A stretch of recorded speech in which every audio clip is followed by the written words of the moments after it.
Hello, hello. Yo, Hey, how you doing, mate? it's going on. It's warm summer. I don't like summer.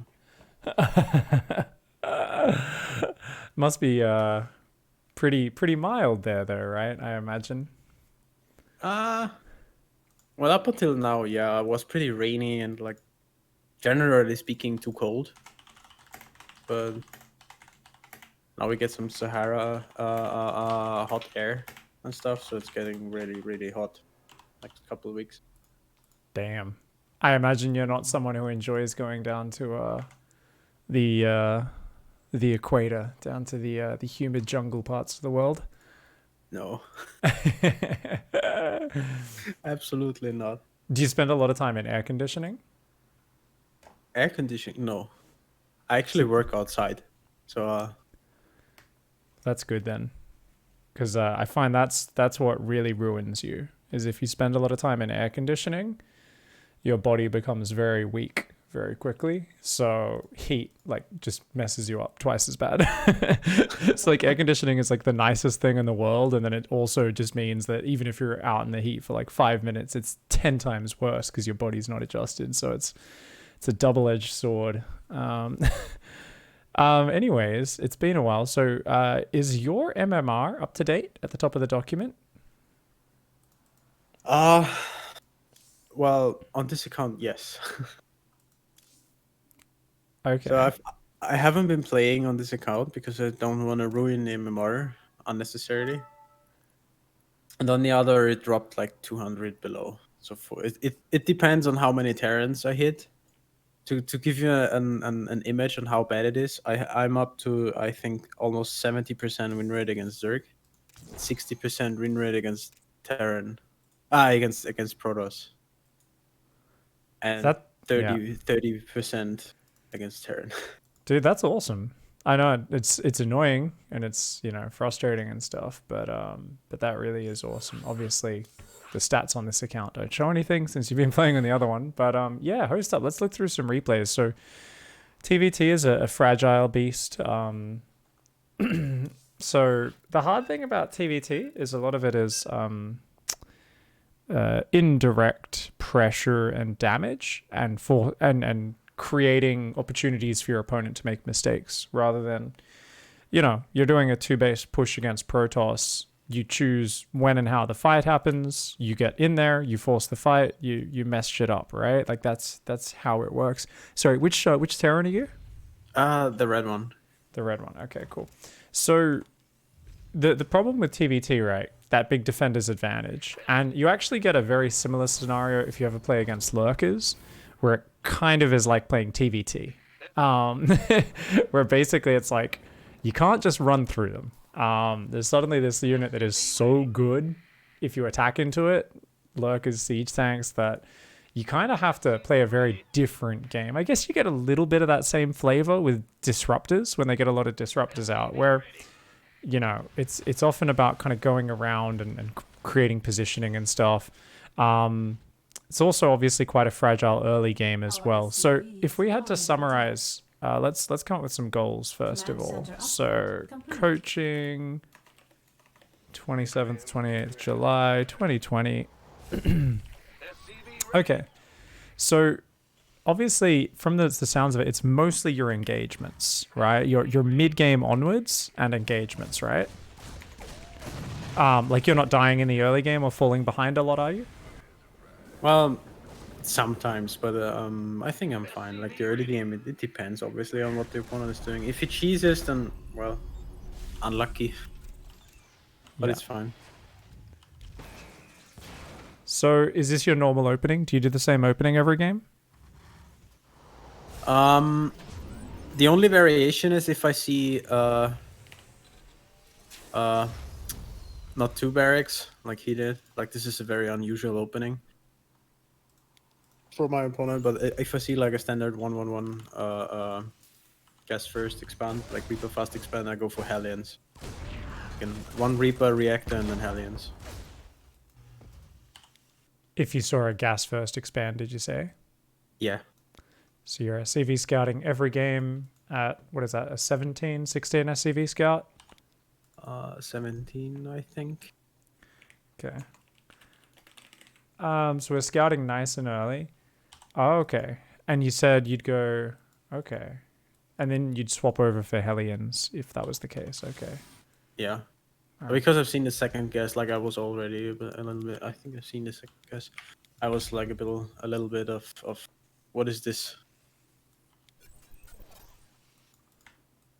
Okay. Like this is a weird opening.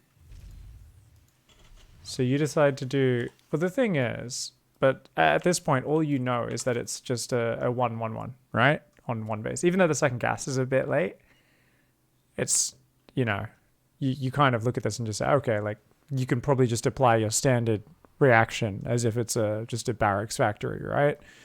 So you don't need to react here. So is 2 Reaper single Hellion your standard if they're doing a sort of one basey opening? No,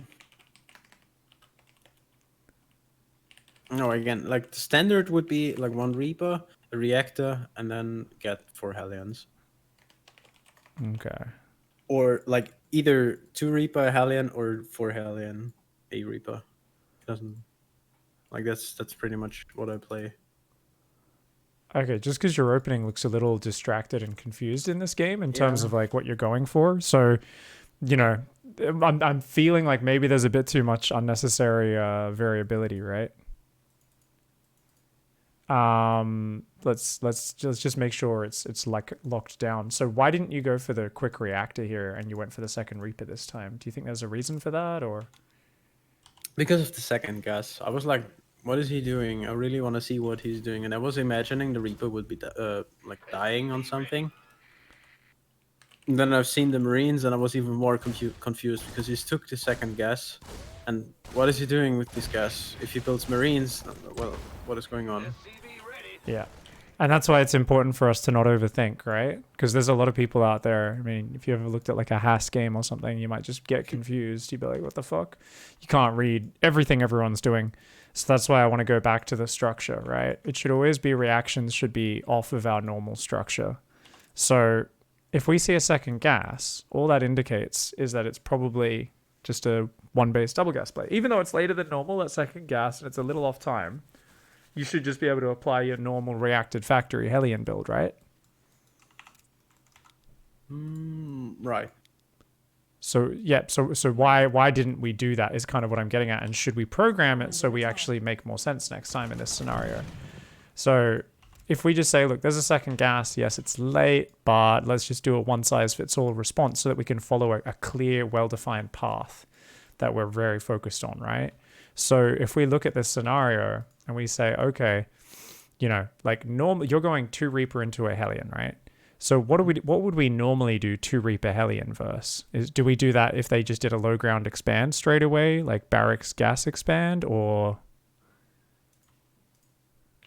You're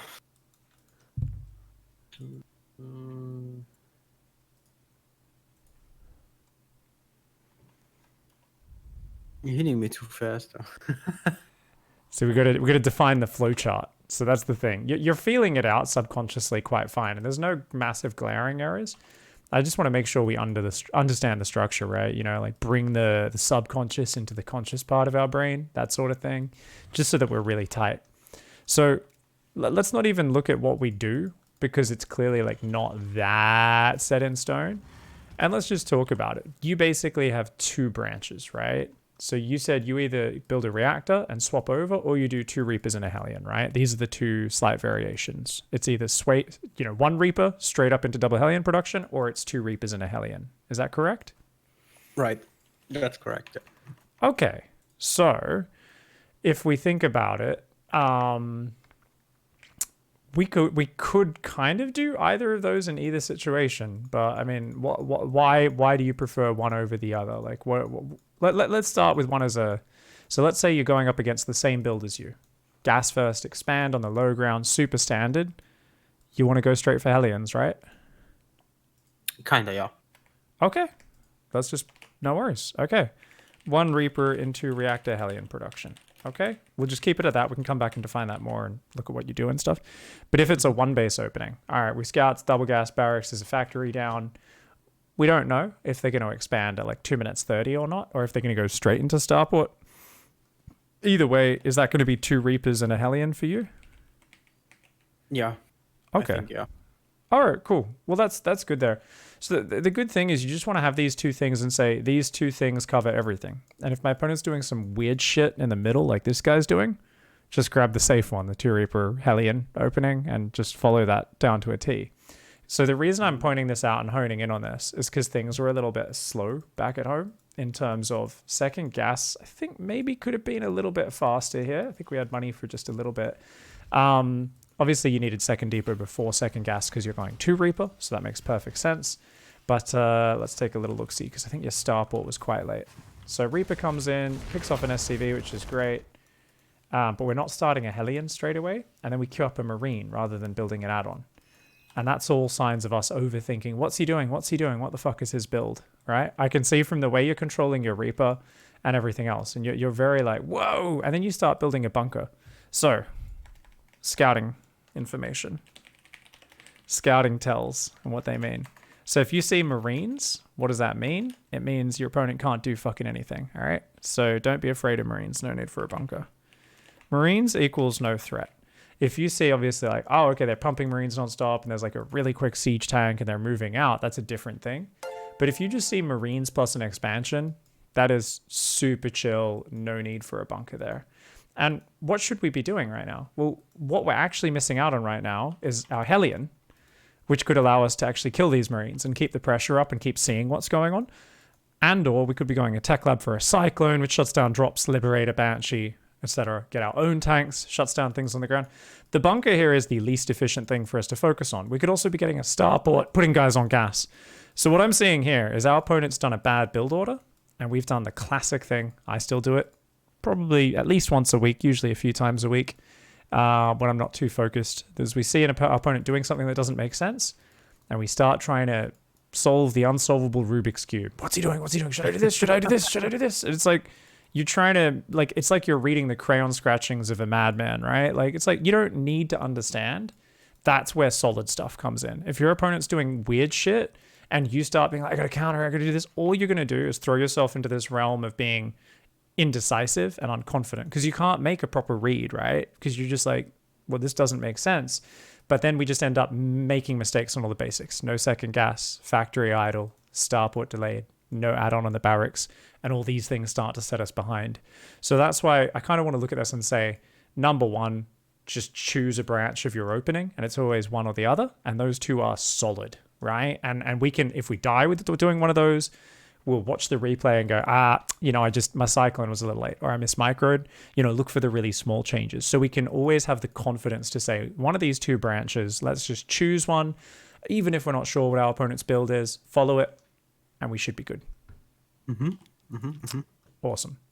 So that's just an important thing. I don't think you're going to end up behind in this opening, but it's just like, yeah, the add-ons are so slow, and that's gonna make it a little bit harder for you than it needs to be in the follow-up. Oh my god, this command center never gets up. This is great. So your Reapers should have jumped in here, I think. Yes, there's 3 Marines there, but I think you had a window where you probably could have overwhelmed them. But doing good. You're doing good anyway. Oh yes. Anytime someone pulls SCVs into you, that's the dream. You're macroing not bad behind it. A little slow on dropping mules there. Finally, the Ravens starting up the tank, the Marines. So yeah, this is like, your mechanics and stuff are good. If you were a little bit more decisive with what we already talked about, you'd be even further ahead. So that's actually like, this is good. You're taking advantage of him, doing good damage. You've got a 3rd CC. So tell me, in terms of your TvT, what is the next step? Do you go double Raven, triple Raven? Talk us through. Command center upgrade complete.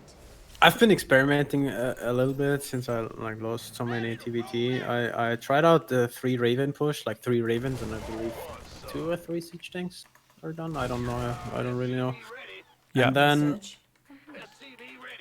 the push itself does a little bit of damage, and then I die because Stimpack is really late with that build. So I try to stick with 2 Ravens, and then double like 2 ravens, double eBay, double vector barracks, and go from there. Okay, so there is a potential to swap double eBay and double barracks to get a little bit more bio out quicker and, make sure you're getting stim and stuff going. That's what some people do. I don't think it really matters, so I'm not going to say you should do that, because honestly, I think if you've already practiced this way and there's so little difference between the two, I'm like, Command center as long as we kind of do stuff correctly, it should be fine. So the important thing, though, is to have attack timings built in for sure, right? So I think even if you're just doing 2 Raven, you should always do a 2 Raven push, right? Attack timings. So obviously it's like 2 Reaper plus Hellion pressure or poke. I guess if you were doing your other version of the build, would you try and poke maybe with like 4 Hellions and a Reaper or something like that? Mm-hmm. If we didn't know what's going on, 4 Hellion plus Reaper poke if we're doing the other version. And then it's going to be what? 2 Ravens, 2 to 3 tanks, Marines and Vikings. One thing I'm noticing here, you didn't build a Cyclone this game. Now, you were all over him, so that's totally fine. You were in his face, you saw 2 barracks. But do you normally build a Cyclone in a more standard game? Yeah. Good. Like it's Cyclone first and then Siege Tank production. Beautiful. All right. That's good. Obviously, just otherwise a Banshee is going to be a nightmare, right? Like unupgraded Marines and auto turrets. Same thing with Liberators. Liberators can be a real pain in the butt. But yeah, no, this looks fine. We did forget our armory. Nope, it's finished. It's in the back of our main. Fantastic. So we're looking quite good. We got some Marine spotters out. We haven't been dropping mules consistently. We've had a bit of a gap in our SCV production as well. So we really should be moving out to take our 3rd at this point. And we've taken a big gap in our SCV production. We catch a drop, which is nice. 2-2 is really well timed. That's a big gap in your SCV production. Is this planned or is this a mistake? Mineral field depleted. This is kind of planned. Like I was not sure if I should build more SCVs because I didn't want to take 3rd base until the drop hits. Like I've seen, the 2-on-1 drop. Right. I decided to stay on 2 base, and then I don't know if it's worth it to build more SCVs or get like. Well, I don't have infrastructure to add anymore, but you know what I mean, right? Yeah. I mean, the fact that he went for this drop, this is like one of the stupidest things I've ever seen from your opponent. After the way the early game went, to just go in blind with a drop like that was actually the stupidest thing. And this is, I mean, there's certain players that, I'm like, are you serious? Like, the opening went so bad, and he's got no map vision. He hasn't cleared your Marine spotters off. His whole style should be based around trying to, have more bio than you, and should be like clearing up your map vision and stuff. And he just like boosts in, no scan, nothing. Whatever. We'll do dumb shit, right? But we should have at least continued building SCVs here, even if you oversaturate your natural and stuff. And because you had a really good start. And what I see in this game is you're letting him catch up unnecessarily. This should actually be the sort of game where you just laugh at your opponent, like really hard, because you denied his natural so long, and you were in his face. And if we already fixed those little macro things I mentioned with like getting the add-ons faster and that sort of stuff, or like even if you built that first Hellion quicker, it would have been massive, right? Because it would have just got there early. You would have done even more damage to him. So there's a few little things like that would have been big. But even from here, if we'd from 7 minutes or whenever it was, kept building SCVs, floated down, and just kept a good spread on our tanks, and just said, look, yes, is the drop a little dangerous? Yes, but, you got a good tank count out, you got a bunker. So, you could always lift the 3rd up and pull it back if you need, right? You've got the Vikings there, so he can't really drop on the left-hand side, right? So you could be like, well, the real dangerous area is the right. So I'm going to make sure I have like a spotter unit, a few spotting units out on the right-hand side. The Vikings and Ravens cover the left. As long as we have a tank on this ledge on the high ground, even if he stims in from the front, somehow gets there without you seeing it, you can just lift the 3rd up and run the SCVs away, and the tank on the high ground will cover it. So I think just a little bit more bravery there, considering, how the early game went, would have been really nice for you. And I think you could have, exploded out of control a little bit more. None of this is the big problem, I don't think, right? Like, so far, we've got lots of little things which could definitely make your life easier and just win you some games by getting you further ahead. We haven't found ourselves to the meat of it. But these are all important steps you can take, right? When you're at 35% in a matchup, every little step matters, right? You know, because even just a few of those is going to make your life way easier. And one of the problems you're going to be facing, and what we need to kind of be focused on, you're going to make terrible decisions consistently once you know, the longer the game goes. And that's not because you're bad. It's not because your understanding is bad. It's just because you're in a position where you've been traumatized in this matchup, right? Because you're doing, whenever any of us starts doing this bad in a matchup, you've got to try to be really aware of the fact that, wait a second, I'm not confident in this matchup right now. So I'm going to make some, you know, if I don't watch myself, I'm going to start playing scared, and I'm going to start doing nonsense things that I just make up on the fly, right? Like this push here, I'm pretty unhappy with. And I'm going to talk about it. So first of all, we accidentally stimmed on our side of the map. That was a mistake, for sure. Yeah. But even as we come down, I don't think we really knew what we were doing with this push until we got here. And like this random tank on the left, for instance, is an example of that. So let's go back a little bit here and actually think about this push. First of all, why are we pushing now, is what I would say, right? You've got Viking tank advantage, which is nice. You did Defender's double drop, so you should have more army. So that is why we're pushing. If you didn't kill that double drop, there's no reason to be pushing now, in my opinion. Because look at your upgrades. Your 2/2's half done, your shields is not done, your vehicle weapons isn't done, and you don't really have a big marine count yet, right? Like your marine production is just ramping up at this moment. Does that make sense? Yeah. Cool. So you killed a lot of stuff though, so it does kind of make sense to push. Okay, fair enough. As you're going across though, we haven't stimmed ahead of your army at all, so you could have kind of walked into him is one problem, right? You're kind of in this column right now. What if he like stimmed on you? What if he was moving out and he's like in more of a ball and he stims on you here? It'd be a bit awkward, right? And then when we get here, I just kind of think, well, he's almost always going to have that third, and I guess it's not bad to go from the natural angle. But I don't know, for me, I would always be going straight either to the top side of the third, or I'd be coming around the left-hand side and trying to like siege up the gas there or something like that.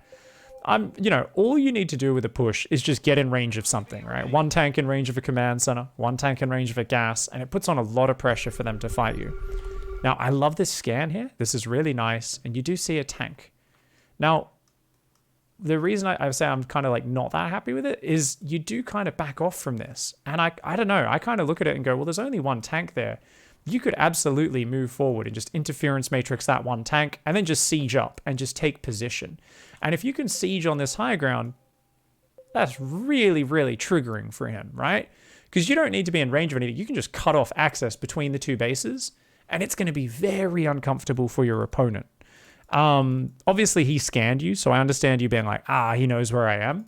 But what do you think about just pushing forwards? There's only one tank, interference matrix it, siege your tanks, and then you can just hold that position. I mean, if I get there, it's like amazing. I just don't know where to stop. I can see myself already like stimming into the natural and then losing everything. Yeah. Well, it's not really about stimming in, right? It's literally just get to the high ground and just get your tanks sieged up. So it's more than anything about getting the tanks forward, right? Your Marines could even be behind your army here because it's like just your Ravens, at least one Raven needs to run forward to interference matrix, but then it's just about getting the tanks sieged. And even if you just end up sieging on the ramp instead because he reacts quick enough, that would be fine. But I think it's nice to just kind of have this. Like, I notice you're kind of like moving around like, oh, we want to catch him out of position. And that's good for creating some pressure. But because you don't have a lot of Marines, you're very tank Viking focused. Anytime you're moving, you risk getting caught unsieged, which is always going to really be bad for you, right? Your opponent has medevacs, you don't. Your opponent has more Marines than you. That's always, usually going to be the way here, even though obviously on the map you have more. Now, you actually do have better upgrades because you are ahead from that early game. But without the shields and stuff, it's a bit awkward. So I like the idea of like, hey, just move forward, siege up in an annoying position and just keep macroing behind it. Be dropping a fourth base or probably second factory, then fourth base, I guess. What's your transition? What's your 3-base production look like? I actually don't really know. Like from here on, it gets like on the fly, which is bad. I know it's bad. I just don't really know on how to adapt properly. I don't get the matchup. you're playing Viking Raven here, right? So there's two ways to play. So you can swap into medevacs from here and just say once these Vikings and Ravens are gone, they're gone. I think that's a really fucking bad way to play. If your opponent fights you with the Vikings, then you're like, I'll just stop at 6, and then they make 10 Vikings. They're just gonna fuck you up in the air battle when the fight happens. And it's like, well, what was the point in investing in all that, right? So I really like doubling down on the air control if we're going to start out this way. And in that case, well, what makes air units good? It's having a lot of tanks. And so then you can use tank liberator plus air control together, right?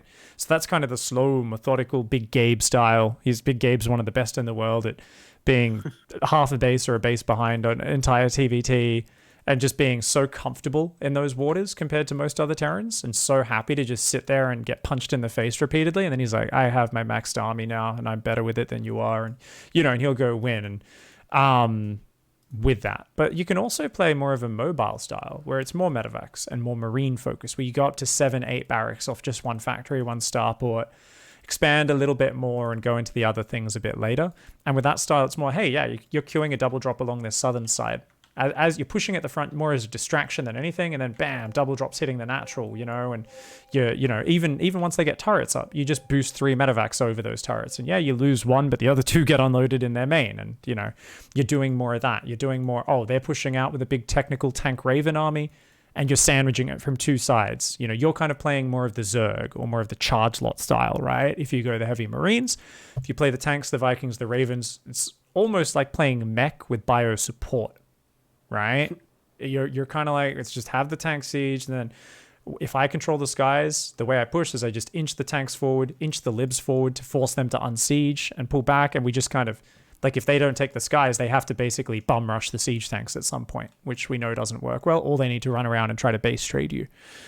So those are the 2 styles, and those are the 2 paradigms, and we want to try to exist within one of these styles of TvT as standard, so that we have a set game plan. That's not really going to change this push too much, except the fact that you might be a bit more medevac focused.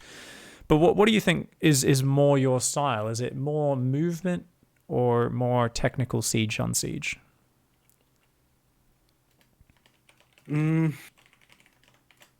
I think like getting positioning and understanding positionings on the map is very bad. Like, for me, it's very bad. I don't get them. So more Marines would get rid of that, right? Like more Marine heavy playstyle and less siege tank heavy and like air control and technical and stuff. So you're saying you kind of struggle with your positioning of your units, so you feel like you're kind of weak with the siege tanks? Kind of, yeah. Like I don't really understand on certain, like, not on certain maps, and on basically all maps on like what position is good and what position can I take. Like, for example, down on the natural base I could siege, but I can tell it in the replay. I just never can do it in the game. I don't know why. Like. And that's something we can absolutely work on. And, even if you're doing a marine heavy style, we're still going to be working on that to some extent. So I think, honestly, it's like, what sounds more exciting to you to level up? Which bicep curl do you want to do here? Because either way, we're going to build that muscle, right? So neither of these, doesn't matter what you think you're good at, we're going to get you good at it. And I know you're a focused enough player to get good at it. Like, I've seen you improve and develop and stuff. So I think honestly, it just comes down to what you like the sound of more. Is it being more multi-drop focused, or is it, hey, let's actually get on top of this tank Viking lib stuff? Because even then, a lot of the time you are just getting better at your basic tank Viking pushes at this stage, even before the libs happen. And that's very satisfying in of itself. And I used to be full Marines. At the moment, I'm trying to focus a bit more on my tanks and Vikings and libs. And it's very satisfying when I pull it off, So it just comes down to what you want to work on. So I guess the more drop heavy style would be better. Like, it fits more my TVC and TVP play style, I think. Okay, cool. So that's totally fine, and I really like that style. And I look at a lot of Terran players up to a pretty high level, and everyone's, macroing like crazy, and just expanding and taking a 4th and taking a 5th and sitting there with their tanks. And most people have pretty bad army control and next to no understanding of how to take engagements. So I think this is a really good way of, you're not going to be as technical in terms of how you take the actual engage, but it's very technical in terms of finding the weak spot in your opponent, right? So, it's like your army, where you find an opening, is going to be stim the fuck in there and try to siege your tanks in a good spot. But like often with a mass marine style, even when the game gets scrappy, I always talk about this in TvT, how if you get to 5 base, 6 base versus 6 base, the most undefended spot is actually the natural. And that's usually the point you find if you go mass marine style, where they end up with like so many tanks on the left flank and the right flank. And at some point, you just stim through the middle and get on their production. And that's often the game-winning maneuver in a really messy, heavy marine versus more tank Viking, liberator-focused player. And this is really funny thing we see.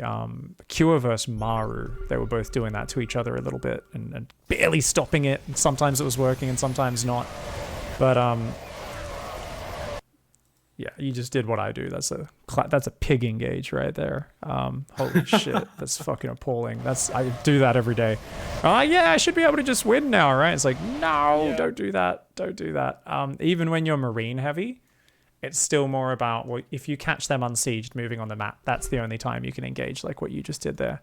But otherwise, let's go back to the basics of that. So now we've defined that. Let's talk about those engagements a little bit. I guess I'll write this down the very bottom of the notes because I think this is something which is crossing all matchups and builds and styles. And that is, the aim is to just find an angle and siege up. So aim of any frontal push is just to siege up and be a dick, right? That's it. So this is like, you've got to take the onus out of it of, I got to force a fight now. I got to force a fight. Yeah. So I want you to always visualize your push angle and siege up location beforehand. So if we go right back here, let's go back like a minute, 2 minutes. Even before this point, we should already, let's go right back 8 minutes. So remember that fight happened about 2 minutes after you pushed out of your base. But let's say, okay, I know they like to take this third, so most of their defense is going to focus here. I want to come around the left-hand side, and I want to try and siege up 2 or 3 tanks just on that low ground in range of that gas. And if I can get some other tanks up on the ramp as well to kind of cut off their rotation, that'll be great. But if not, I'll just chill there, and I'll use my Viking Raven for the air control, and that's it. And then you go straight for it, you scan ahead, you go, cool, there's nothing there, you siege up your tanks, you go, woohoo, and you go, okay, no, they're in position, I can't do that. Well, realistically, unless they see your whole army and move their whole army to respond, that shouldn't happen. Because, same thing as I talked about here, you've got Ravens, you should be able to calmly, interference matrix, move your tanks forward, siege your tanks, you're not stimming your Marines forward, right? You're not YOLOing all your Marines in. Remember, if you're pushing this middle area, it's tanks move forward and siege just on top of that high ground. And then if he stims his Marines forward, you can stim your Marines forward. But otherwise, you're just taking a position. And that's always your goal, is just take the position, okay?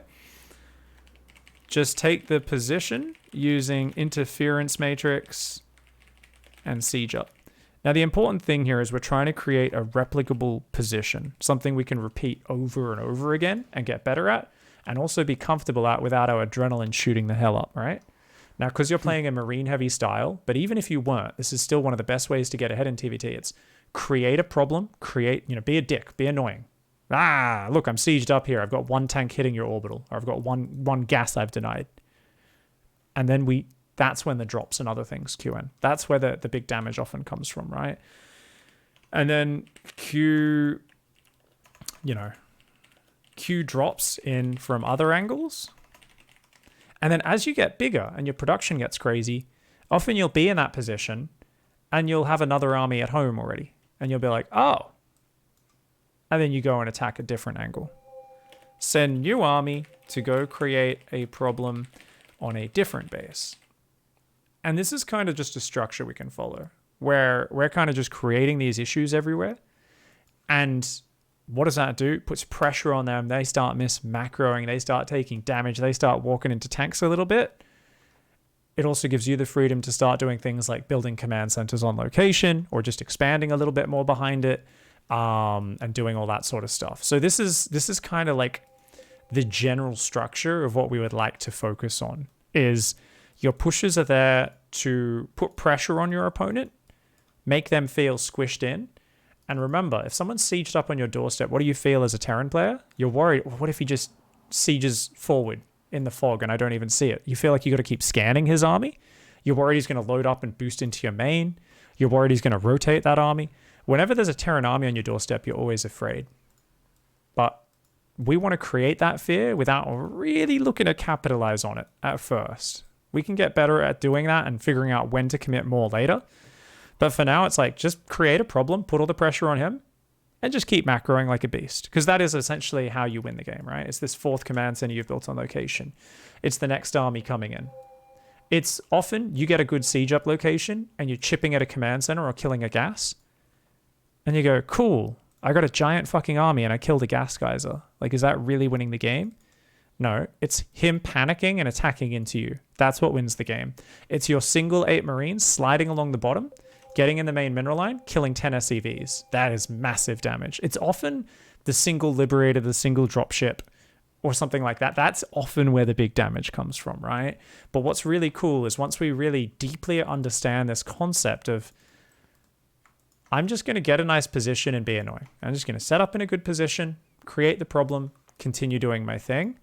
And you're going to kind of wait for your opponent to crumble rather than forcing them to crumble. All you're doing is stacking up problems and making things awkward for them. And recognizing especially how hard it is to siege on siege defensively, right? When your opponent's coming around and shifting angles they're attacking from, Jesus Christ, it's scary. So like sometimes what you can really do as well is you can ping pong your army to create threat as well. So if your army is a bit better than theirs especially, you can basically just queue it to move from up here to here and here to here. And you just run back and forwards between the top right and the bottom left. And they're like sieging and unsieging frantically the whole time and they're scanning you. And you're like, yeah, I'm not even going to plan to engage. I'm literally just moving it there, pretending. You're not even looking ahead to see if there's an opening. You're taking a 5th base. You're starting your 3-3. So the thing is, guess what? They're supply blocked that whole time while they're trying to move their tanks around to make sure they're sieged in the right location. Because they're afraid of you interference matrixing their tanks, anti-armor missiling, stimming in, all that stuff. But we're going to stop being as focused on that. Because that, while those are good things, those are the bonus things. Those can't anchor our style. So I hope that can shift your mindset a little bit. Does all this make sense? Mm-hmm. Cool. Absolutely, yeah.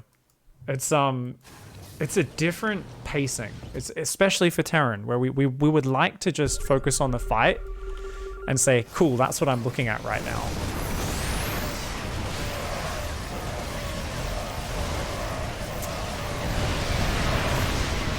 Because the thing is, you were winning this game up to here, and then bam. It's the same thing when I'm behind. I often do the same thing where I'm like, just keep sieging, unsieging, setting up, make sure I don't get flanked, make sure I don't get flanked. And I'm just going, let's hope he gets impatient and just kind of headbutts into me, right? That defensive power, there's big room for comebacks in this matchup. And that can happen a lot. And I still throw armies away all the time. And I have to go and coach myself and go, what did we do there? What did we do? What can we do better? So the other cool thing is if you're behind with your Marines, and actually Kua did this against Maru on this exact same map, where he was doing the heavy Marine style. So maybe watch that game from the season finals. And he was like hanging out up here with like 50 Marines and down here with like 50 Marines in all of his tanks. And he was like, please move out so I can just like sandwich you or base trade or whatever. But unfortunately for Kua, Maru was like, nope. He was just building sensor towers and just spreading his tanks because he knew he was behind and he just played like the slowest, most careful, patient game of all time. And Cure actually, like, he didn't mass expand either. He sat on like 65 SCVs on like 4 bases and was just like, come on, come to me. Like, let me take the fight. And Maru just never gave him the opportunity. He just left tanks sieged everywhere the whole time. All he did was slide out with like 1 or 2 dropships and stim in the backline, kill some SCVs, run away. And Cure was like, oh man. So he was just like waiting for the opportunities. But it's kind of like, you know, you move out and then 50 zealots charge into your base when you're halfway across the map. You can do that sort of stuff with the Marines, as well as, like I said, sandwich their army. But the funny thing in this game is he's actually more of the Marine focused player. Notice he's never built Vikings, right? And he's just got way more shit than you here. And it's equal upgrades I think he now. never built Ravens too. Yep. Yeah, no, not at all. So the thing is, you're going to have like a less, if he catches you unsieged, his army usually is going to be better. Though you were ahead early, so it's not the case. But if you can just slow things down every fight, he'll lose every medevac to your Vikings, right? And your Ravens can get value over time if they survive a few engagements as well. So his macro, he's not spending his money quite as well as you. But yeah, we did just spend the last 2 minutes balance whining to our opponent and discussing, you know, why we lost the fight. That's definitely things we want to focus on in the replay. But let's, yeah. It's getting really frustrating if you lose constantly and like don't really know why. Yeah. Especially if you see like look at the replay and you see them floating 2k minerals and stuff.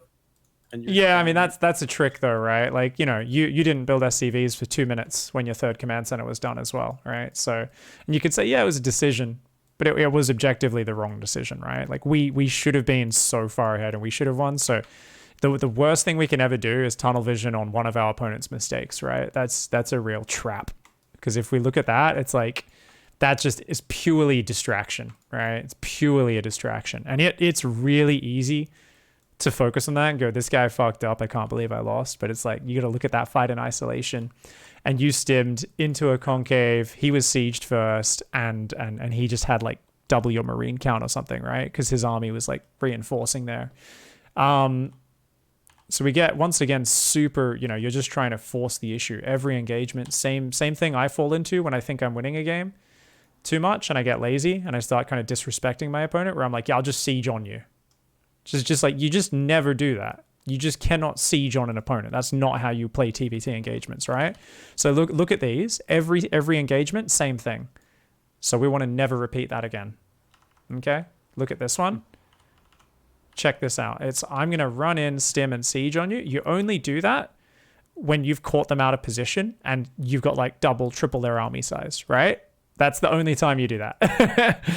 You know? So that's like, if you, here you're standing in sensor tower range. Like, there's no fucking way.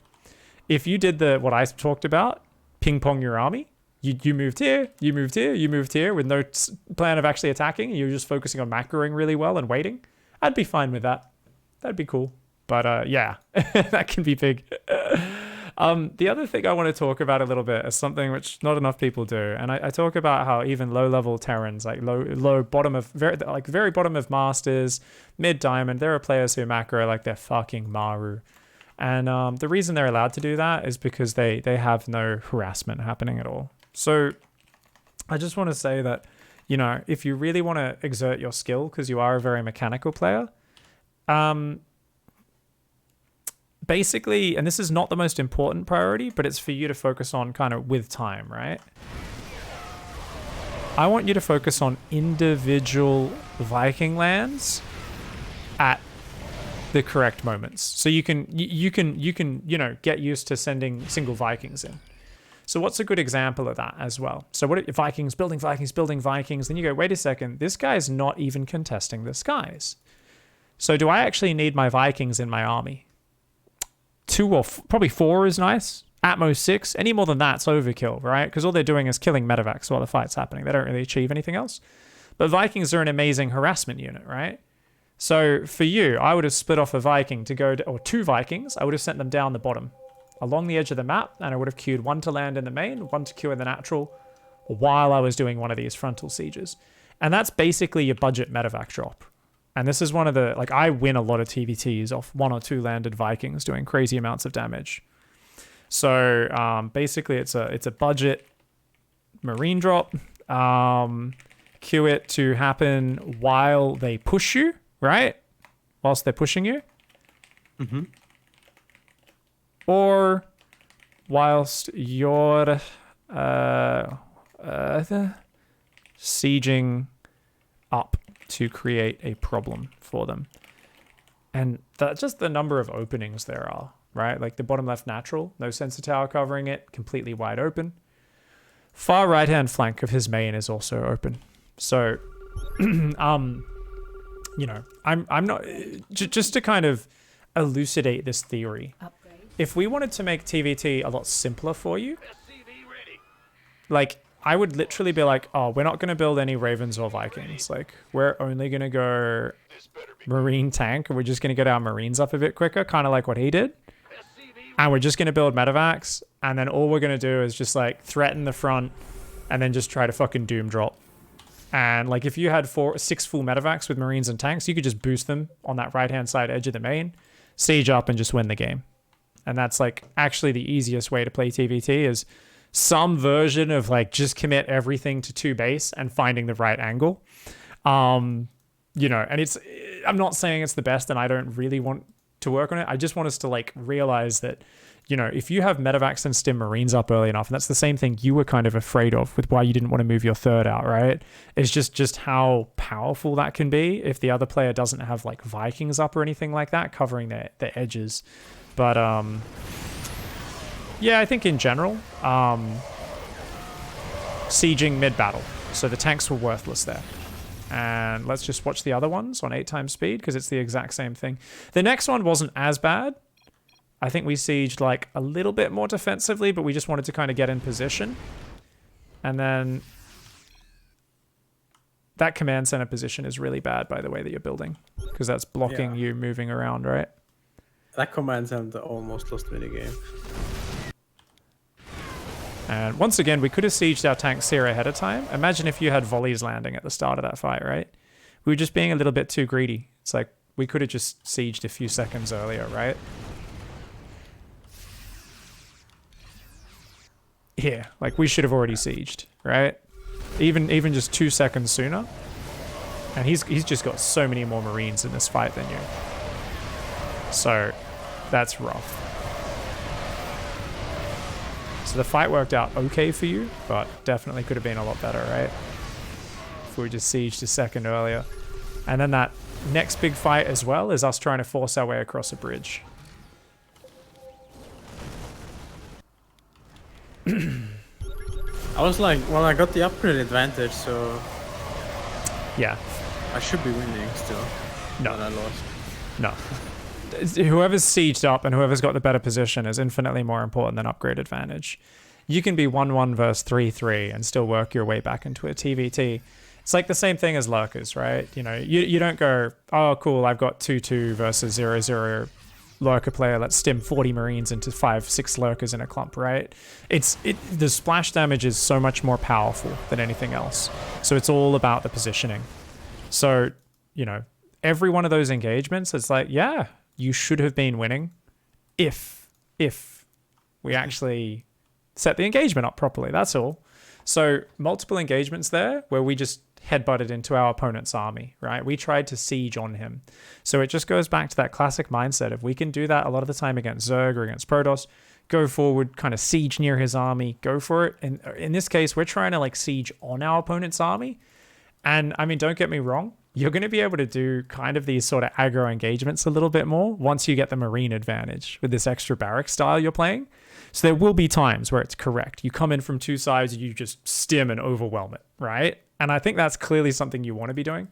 But up until you get to that point, it's going to be just still clever siege tank locations creating problems for our opponent and working from there.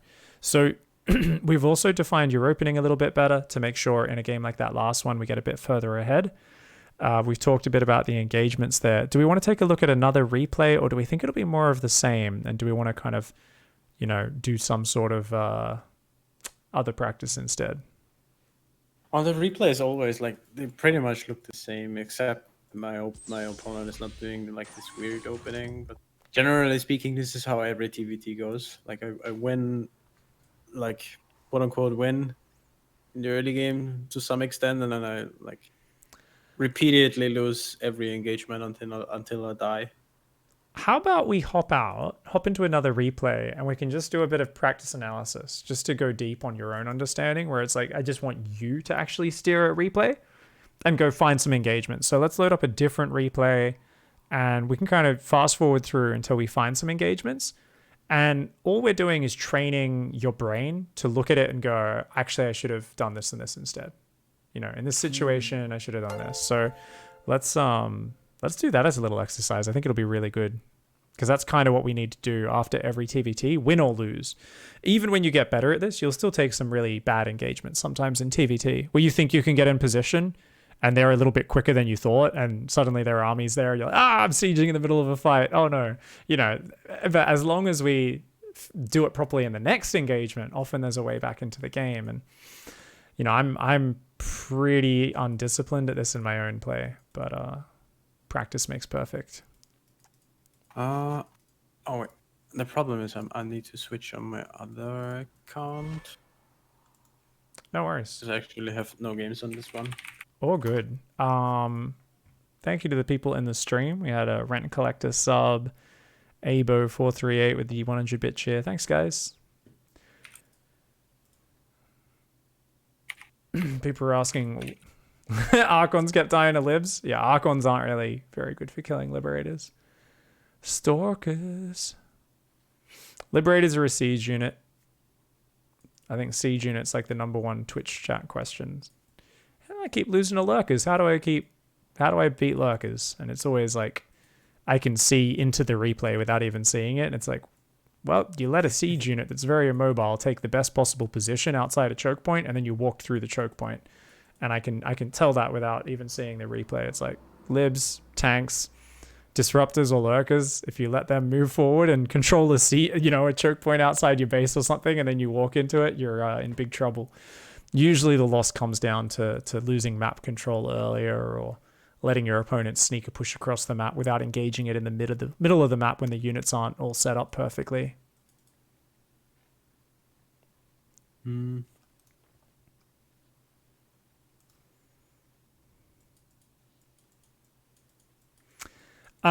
So Kilkenny in chat says, yeah, he likes to put his tanks in the medevac so he can set up engagements quickly. Absolutely. One of the best moves, actually. It's a little advanced, honestly, because I feel at this point we're looking at just not even, having the right mindset.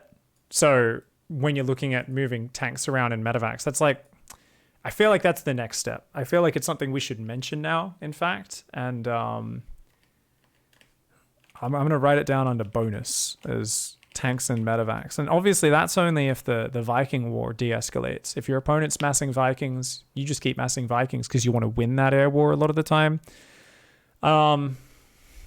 I guess with this style, we go more marine heavy. Maybe we'd swap into medevacs and give up on that air control at some point. But definitely tanks and medevacs and boosting forward and doing a quick unload to start the fight is amazing, and works especially well with what we were talking about with there was that single tank on the high ground in that last replay. If we can break that tank with interference matrix, we can unload some tanks in front of it and get the siege position. It's very nice. But the thing is, we don't need to get that fancy right now, in terms of we just need to get a little bit more calm, rotating around, taking an annoying siege up position, sliding a bit of harass in, keep macroing, move another army out to attack another angle, and so on and so forth.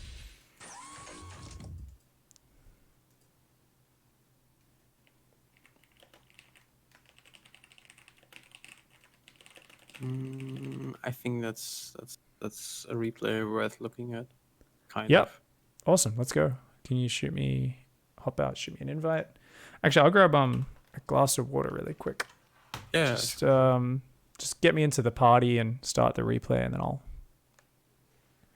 that's a glass of water in the other room this morning.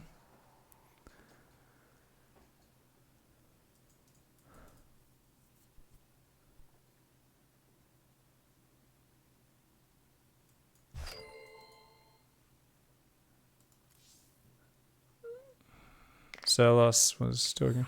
Yeah, post that replay on all things Protoss Solos. Void Rays aren't really going to help you against Liberators unless you have really good micro, because you need to tell them to overcharge and focus separately. All right, I'll grab that water. 1 sec. Yeah, sure.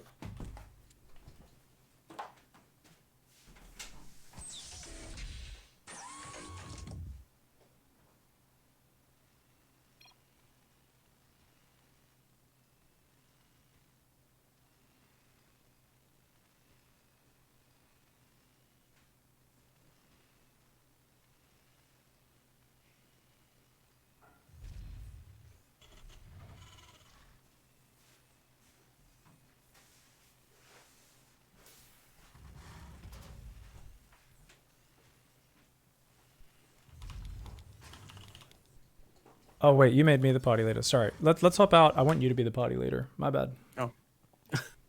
Or the lobby host.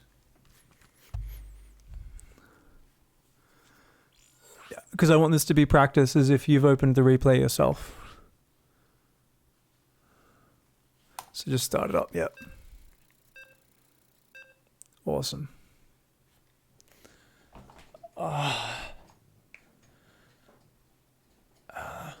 Last point on what the Surlos player in chat was saying. Sounds like they were just behind. Yeah. There's games where you're behind because StarCraft's a complicated game. Cool. Thank you, Slaughterhouse, for the sub, and Pibnin as well. All right, cool. So, yeah, fast forward, find some engagements and break them down. Do you remember this game? Was it recent? It was, I believe it was today. Well, it's, yeah, today, it's almost midnight, so. For 4 more minutes. It's today, yeah. 4 more minutes, yeah.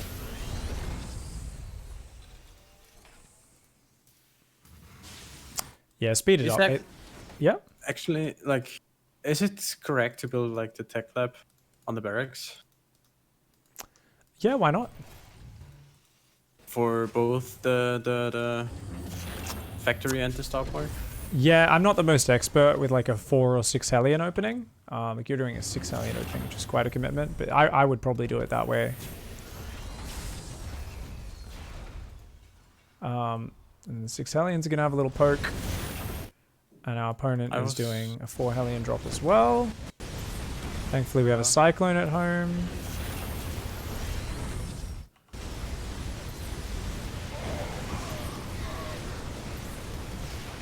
Looks like you won that trade.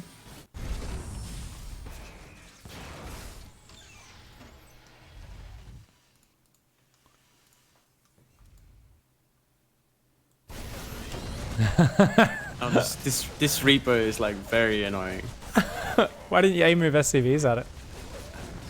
I mean, obviously you could micro it, but yeah. I was trying to focus like on the main army, and I think up until now it's still fine.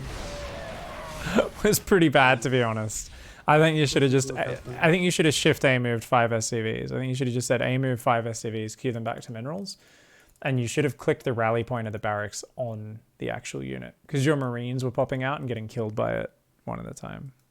Wait, if you rally, They'll attack it. an enemy unit, they will attack it. They will not just run onto them. Yeah, I'm pretty sure they'll actually attack it. People in chat didn't know can that. confirm, but yeah, I'm pretty sure they do. Or otherwise, you just make sure it's like the units pop out right next to where the building is. But yeah, okay. Well, that was a fight. It was an early fight, but let's go. Tell me if you could do better with that fight. Obviously, you were distracted, but go break that last fight down. So let's see. The Cyclone immediately dies, which is bad. And then...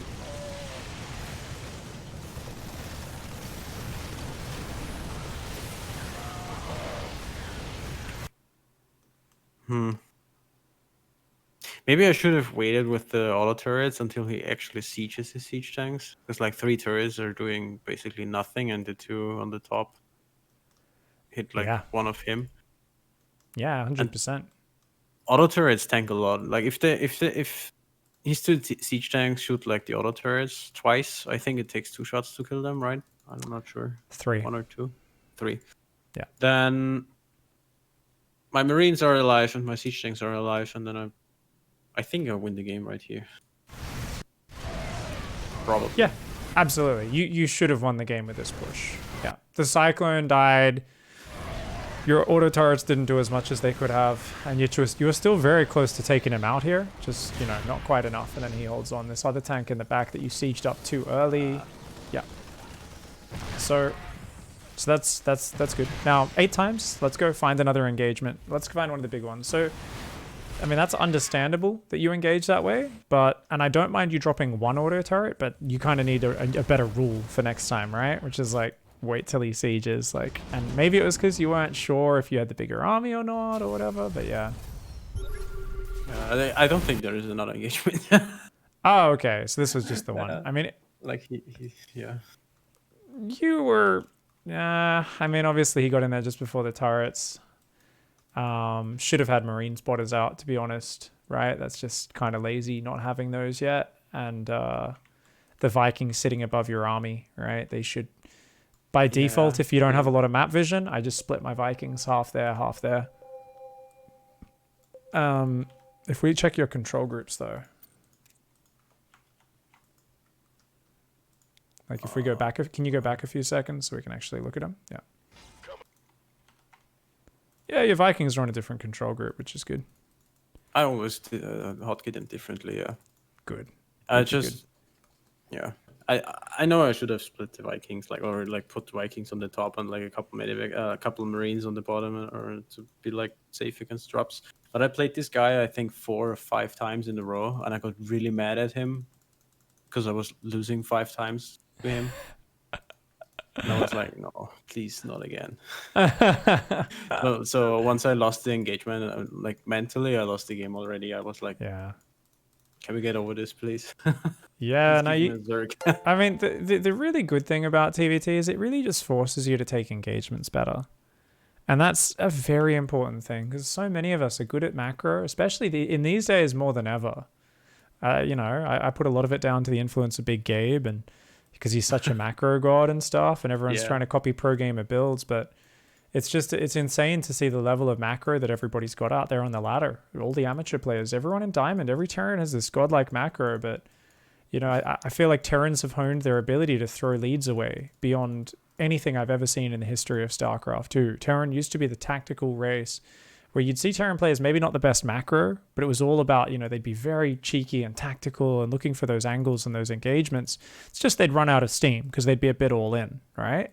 But these days it's like, well, they're never all in, but by God, are they good at throwing armies away, myself included. We're getting, the maps are bigger.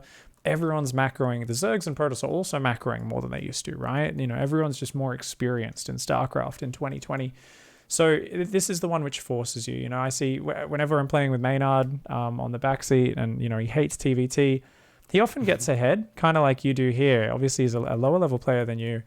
But then there's one big engage, which is just the army just kind of headbutts into the other. Or there's just it's like, hey, we're hitting our macro at Maru levels, but we didn't find the time to put some marine spotters out, and this drop just gets into our main when it's like, wait a second, do we need to be that perfect with our depots and our mules and our SCVs? And this is something I see over and over again over the last 3 months coaching many Terran players, and myself included. So I think with these points now, you've got a bit more of a goal in terms of not every push needs to just win the game. Your goal is more to just never take a bad engagement, right? That's the goal. It's to siege up and create problems. But you're never like, oh, you're going to fucking go. I got to fucking go. If the situation looks bad, you can just unsiege and pull back. You don't have to do that much, right? If you can get a siege up, that's great. If we can systematically start killing individual drops, landed Vikings in, this sort of stuff a little bit more, that's going to be awesome, right? This stuff is often game winning. But it's just going to be a lot less headbutting in and giving the game on a platter to our opponent. And now we've got that, and we can visualize these siege up locations ahead of time. We can visualize moving forward and taking the high ground. We can visualize moving forward and sieging up on the ramp in front of the command center. We can visualize sliding those drops around the backside. And just remember that it doesn't matter how far ahead you are. Your opponent can always make a comeback, and so can you in TvT, right? Upgrades doesn't mean shit. It's not like, forcing, oh, I'm on 3-3 versus 1-1, let's stim into the Roach Ravager. That's a very simple equation, right? It's like, I have enough stuff. It doesn't matter how you fight into it. If you've got enough bio with better upgrades, you'll just beat the Roach Ravager. But you add Banelings, Psystorm, Disruptors. In this case, it's the siege tanks and the concaves as well, but mostly the siege tanks. It's always got to be careful with how you take those engagements. And and it's actually going to be really nice. Honestly, the way my upgrade advantages usually win me games in TvT, it's the double marine in the back of the main mineral line, and they're stimming their units into it, and I'm just gunning down so many of those marines as they run into it in a column, because I'm already in a nice little arc in the mineral line, and I've got a 2-2 versus 1-1 advantage, and I already killed 58 SCVs, and then I killed 20 marines and pick up and get back to the corner with my drop, and I'm like, this is game over, man. This is sick. So that's usually where any big game winning comes from, where we can get really excited and YOLO, is usually with a single drop here or there, a single Viking that we're queuing to kill up SCVs in the mineral line, and that can be really nice. So we've written a lot of notes, and they are all there. Are there any last questions popping into your mind before we finish up? Would you recommend skipping a bunch of Marines to get the 4th CC a little bit quicker? Or Not particularly. not at all? No, I think having more stuff is good. I think if it's fine, if you're like, I really like that, you can go for it, because you're playing a bit more of a Marine heavy style. Kind of having a lot of units out so you can use your positioning and stuff will be very nice. But the 4th base will allow you to keep that stream of income going. It'll give you a bit more freedom if you want to do a bit more dropping. It's like, shit, a double drop got shut down pretty hard there. Well, I've got a 4th base. It doesn't matter as much, right? Like, you can do more of like a harassing plus out expanding at the same time style. So these are some things that can work for you. Awesome. Oh, dude, this was our last coaching session out of the original group, wasn't it? By the looks of it. I think so, yeah. Yeah, according to my records, it is. Awesome. Well, if we do end up doing another one, hopefully TvT is improved by then. But just remember, it can take a long time to grind through and stuff. So just focus on the details, one thing at a time. And I think that the biggest way of like, how can we systematize you improving at this stuff? Load the replay and just look at the engagements and go, when I was moving out of my base, did I already know where I wanted to siege up? And if you didn't, pause there and look at the map and go, this is my ideal siege location. If they're well defended there, I can always just siege out here. And I can always rotate to this other angle and siege here if I want to try and create threat somewhere else. But you got to visualize that ahead of time and then go look and, did I actually do that? Or did I just try to headbutt my way in and get my army killed? Just load up your replays and look for that. Am I visualizing my pushes, number one? And how am I executing those pushes? And most important is, the longer you can go without throwing an army away, the more opportunities you give for your opponent to throw the game. So the important thing in TvT is to get relaxed, treading water in the game. You're just chilling. You're just floating on the surface. You're not trying to sprint. You're not trying to sprint to the finish line. You're waiting for your opponent to tire out. So TvT is often two people treading water. And as you get really good at TvT, it's like you just punch the other guy in the face, just really quickly. And you go back to just treading water, right? But it's just a little jab to the nose, right? Or maybe you go like full water polo and you grab him in the downstairs, you get a bit cheeky and he's like, what the fuck? And then he, starts drowning or something. But it's not, you don't try to tear his eyes out. You don't try to, the moment you do that, you sink in TvT. And that's kind of what we've been seeing, right? You've been trying to force him underwater and you've been drowning yourself in the same process. Right. Because this is how it works in the other matchups. Yes.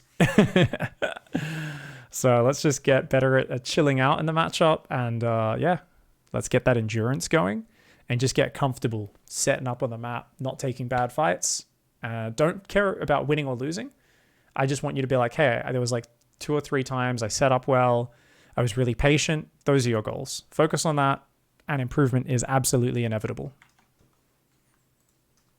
Hopefully. If I can change like the TvT win rate, so I'll be like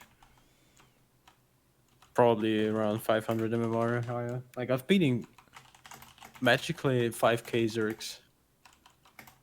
Only Zergs though, but still.